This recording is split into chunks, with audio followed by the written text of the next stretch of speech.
গাধাকে সৃষ্টি করার পর সৃষ্টিকর্তা গাধাকে বললেন, তুই আজীবন কঠোর পরিশ্রম করবি, অন্যের বোঝা বয়ে বেড়াবি।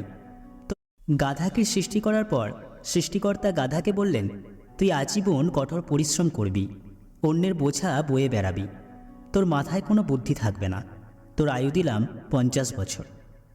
তখন গাধা বলল, সে কি, আমি এত কষ্ট করে এতদিন বাঁচতে চাই না, দয়া করে আমার আয়ু কমিয়ে 20 বছর করে দিন।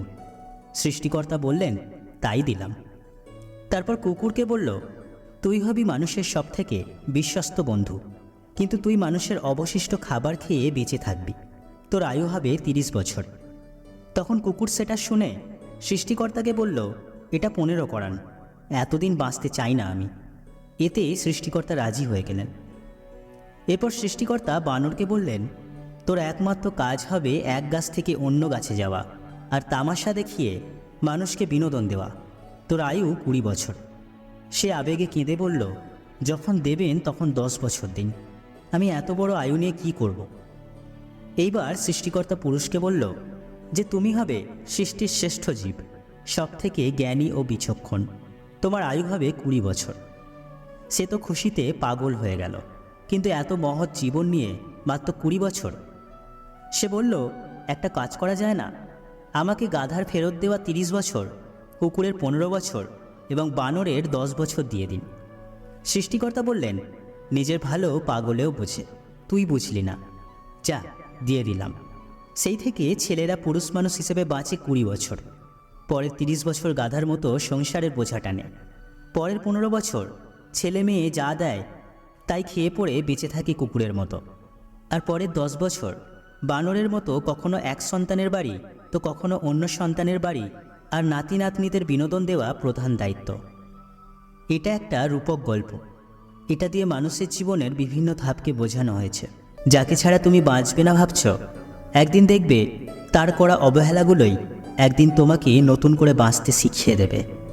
হঠাৎ করে মানুষ উঁচু জায়গায় চলে গেলে নিচুতলার মানুষগুলোকে আর মানুষ বলে মনে করে না। মানুষ সোজা পথে চলতে চায় না, বাঁকা পথই বেশি আগ্রহ। তাই তো মদ বিক্রেতাকে কোথাও যেতে হয় না, আর দুধ বিক্রেতাকে বাজারে ধারে ধারে ঘুরতে হয়। আমরা দুধ বিক্রেতাকে সর্বদা বলে থাকি, দুধে জল মেশাননি তো, অথচ মানুষ মদে জল মিশিয়ে খায়। নুপুরের দাম 1000 টাকা হলেও তার স্থান পায়ে, টিপের দাম 1 টাকা কিন্তু তার স্থান কপালে। প্রতিটা মানুষের মধ্যে কোনো না কোনো প্রতিভা আছে, কিন্তু বেশিরভাগ মানুষ অন্যের মতো হতে গিয়ে সেই প্রতিভাকে নষ্ট করে ফেলে। অবৈধ পথে ধনী মানুষ সমাজে সম্মানিত, আর বৈধ পথে গরিব মানুষ সমাজে অবহেলিত। বরযাত্রায় মানুষ যায় আগে আর বর যায় পিছনে, আর সব যাত্রায় লাশ যায় আগে আর মানুষ যায় পিছনে। বর্তমানে বুক ভর্তি ভালোবাসার চেয়ে পকেট ভর্তি টাকার মূল্য অনেক বেশি। জীবনে 5 ধরনের মানুষ কখনো 1. যারা সব কিছুতেই রাগ করে, সামান্য কিছু ব্যাপারে কারণে অকারণে রেগে যায়, তারা কোনোদিনই সুখী হতে পারে না। 2. যারা অপরের সুখ দেখে জ্বলতে থাকে, তারা কখনোই সুখী হতে পারে না। 3.